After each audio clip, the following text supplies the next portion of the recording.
वृषभासुर वध। श्री प्राशर जी बोले, एक दिन सायंकाल के समय जब श्री कृष्ण रास क्रीड़ा में आसक्त थे, अरिष्ट नामक एक मंदोन्मत्त असुर वृषभ रूप धारण कर सबको भयभीत करता ब्रज में आया। उस अरिष्टासुर की कांति सजल जलधर के समान कृष्ण थी। सिंह अत्यंत तीक्ष्ण थे, नेत्र सूर्य के समान तेजस्वी थे और अपने खुरों की चोट से वह मानो पृथ्वी को फाड़े डालता था। वह दांत पीसता हुआ पुनः पुनः अपनी जीवा से होठों को चाट रहा था। उसने क्रोधवश अपनी पूंछ उठा रखी थी और उसके स्कंद बंधन कठोर थे।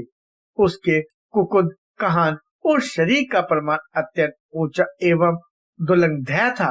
पृष्ठभाग गोबर और मूठ से लिथड़ा हुआ था तथा वह समझ गायों को भयभीत कर रहा था। उसकी ग्रीवा अत्यंत लंबी और मुख वृक्ष के खोखलों के समान अति गंभीर था।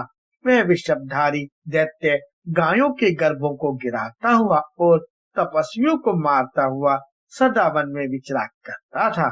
तब उस अति भयानक नेत्र वाले दैत्य को देखकर गोप और गोपांगनाएं भयभीत होकर कृष्ण कृष्ण पुकारने लगी। उनका शब्द सुनकर श्री केशव ने घोर सिंहनाद किया और ताली बजाई। उसे सुनते ही वह श्री दामोदर की ओर फिरा। दुरात्मा वृषभासुर आगे को सिंह करके और कृष्णचंद्र की कुशी में दृष्टि लगाकर उनकी ओर दौड़ा, किंतु महाबली कृष्ण वृषभासुर को अपनी ओर आता देख अवहेलना से लीला पूर्वक मुस्कुराते हुए उस स्थान से विचलित न हुए। निकट आने पर श्री मधुसूदन ने उसे इस प्रकार पकड़ लिया जैसे ग्राह किसी शुद्ध जीव को पकड़ लेता है, तथा सिंह पकड़ने से अचल हुए उस दैत्य की कोख में घुटने से प्रहार किया। इस प्रकार सिंह पकड़े हुए उस दैत्य का दर्द भंग कर भगवान ने अरिष्टासुर की ग्रीवा को गीले वस्त्र के समान निचोड़ दिया। तदंतर उसका एक सिंह उखाड़ कर उसी से उस पर आघात किया, जिससे वह महादैत्य मुख से रक्त वमन करता हुआ मर गया। जम के मरने पर जैसे देवताओं ने इंद्र की स्तुति की थी, उसी प्रकार अरिष्टासुर के मरने पर गोपगण श्री जनार्दन की प्रशंसा करने लगे। श्री प्राशर जी बोले, हे मित्र, इधर किसके दूत द्वारा भेजा हुआ महाबली केशी भी श्री कृष्णचंद्र के वध की इच्छा से घोड़े का रूप धारण कर वृंदावन में आया। वह अपने खुरों से पृथ्वी तल को खोदता, गिरवा के बालों से बादलों को छिन भिन करता तथा वेग से चंद्रमा और सूर्य के मार्ग को भी पार करता गोपों की ओर दौड़ा। उस अश्वरूप दैत्य के निनाने के शब्द से भयभीत होकर समस्त गोप और गोपियां श्री गोविंद के शरण में आए।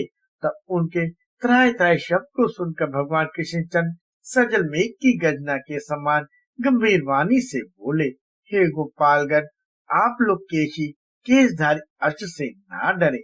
आप तो गोप जाति के हैं, फिर इस प्रकार भयभीत होकर आप अपने वीरोचित पुरुषार्थ का लोप क्यों करते हैं? यह अल्पवीर हिनाने से आतंक फैलाने वाला और नाचने वाला दुष्ट अश्व जिस पर राक्षसगण बलपूर्वक चढ़ा करते हैं, आप लोगों का क्या बिगाड़ सकता है? इस प्रकार गोपों को धैर्य बंधाकर वे केशी से कहने लगे, अरे दुष्ट, इधर आप पिनाकधारी वीरभद्र ने जिस प्रकार उषा के दांत उखाड़े थे, उसी प्रकार मैं कृष्ण तेरे मुख से सारे दांत गिरा दूंगा। ऐसा कहकर श्री गोविंद उछलकर केशी के सामने आए और वे अश्वरूपधारी दैत्य भी मुंह खोलकर उनकी ओर दौड़ा। तब जनार्दन ने अपनी बाहें फैलाकर उस अश्वरूपधारी दुष्ट दैत्य के मुख में डाल दी। केशी के मुख में घुसी हुई भगवान कृष्ण की भाव से टकराकर उसके समस्त दांत शुभ्र मेघ खंडों के समान टूटकर बाहर गिर पड़े। हे द्विज, उत्पत्ति के समय से उपेक्षा की गई व्याधि जिस प्रकार नाश करने के लिए बढ़ने लगती है, उसी प्रकार केशी के देह में प्रवेश हुई कृष्णचंद्र की भुजा बढ़ने लगी। अंत में होठों के फट जाने से वह फेन सहित रुधिर वमन करने लगा और उसकी आंखें स्नायु बंधन के ढीले हो जाने से फूट गई तब वह मलमूत्र छोड़ता हुआ पृथ्वी पर पैर पटकने लगा। उसका शरीर पसीने से भरकर ठंडा पड़ गया और वह निश्चेत हो गया। इस प्रकार श्री कृष्णचंद्र की भुजा से जिसके मुख का विशाल रंध्र फैलाया गया है, वह मान असुर मरकर वृक्षपात से गिरे हुए वृक्ष के समान दो खंड होकर पृथ्वी पर गिर पड़ा। केशी के शरीर के वे दोनों खंड, दो पांव, आधी पीठ, आधी पूंछ और एक एक कान, आंखें और नासिकाग्र के सहित सुशोभित हुए। इस प्रकार केशी को मारकर प्रसन्नचित्त ग्वाल बालों से घिरे हुए श्री कृष्ण बिना श्रम के स्वस्थ चित्त से हंसते हुए वहीं खड़े रहे। केशी के मारे जाने से विस्मित हुए गोप और गोपियों ने अनुरागवश अत्यंत मनोहर लगने वाले कमल नयन श्री श्याम सुंदर की स्तुति की।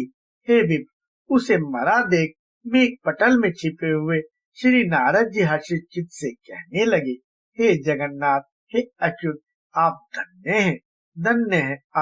आपने देवताओं को दुख देने वाले इस केशी की लीला से ही मार डाला।